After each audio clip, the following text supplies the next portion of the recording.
My mom never let anyone touch the china set. It sat inside a tall glass cabinet in the dining room for as long as I could remember. Delicate white porcelain, covered in faded blue flowers, twisting around the edges of every plate and teacup. Even as a kid, the dishes made me uncomfortable. The people painted on them looked too detailed. Tiny women with hollow eyes, standing beside lakes and forests. Thin, smiling men, wearing black coats. Sometimes, when I walked past the cabinet too quickly, I could have sworn the painted figures had moved slightly between glances. Mom called the set an heirloom, passed down through generations. Dad called it cursed. The arguments about those dishes got so bad, he eventually stopped eating in the dining room entirely. One night, when I was 14, I woke up thirsty around 2 a.m. and heard soft clinking noises downstairs. At first, I thought Mom was awake, but when I looked into the dining room, nobody was there. The china cabinet stood open. One teacup sat alone in the center of the table. Steam curled slowly from inside it. I remember staring at it for a long time before noticing the whispering, very faint, like distant voices coming from inside the porcelain itself. I stepped closer. The painted figures around the teacup's rim were moving, actually moving, tiny black silhouettes, pacing slowly around the edge while whispering in voices too quiet to understand. I dropped the cup immediately. It shattered across the floor. The whispering stopped. Then every plate inside the cabinet cracked at once. Mom came running downstairs screaming, not because I broke the cup, because I touched it. That was the first time she ever told me the truth about where the china came from. My great-grandmother brought it back from a village somewhere in Eastern Europe after the war.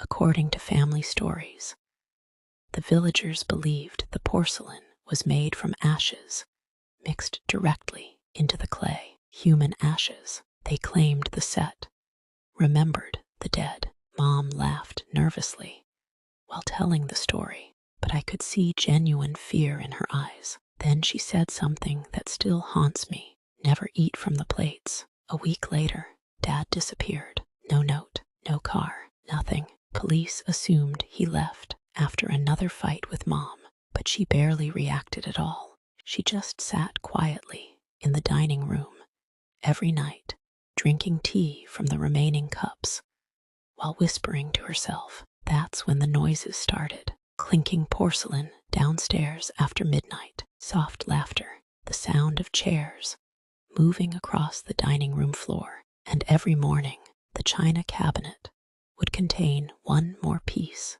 than before. A new plate, a new bowl, a new teacup, perfectly matching the set. I finally looked closely at one of the plates during breakfast. Painted among the tiny figures beside the lake was my father, tiny, frozen in porcelain, his mouth stretched open in a silent scream.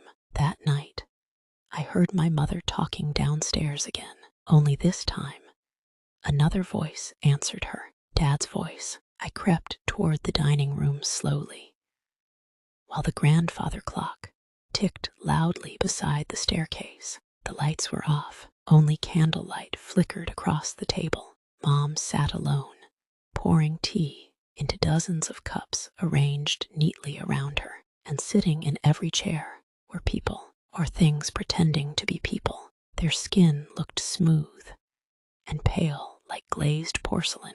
Cracks spread across their faces whenever they smiled too wide.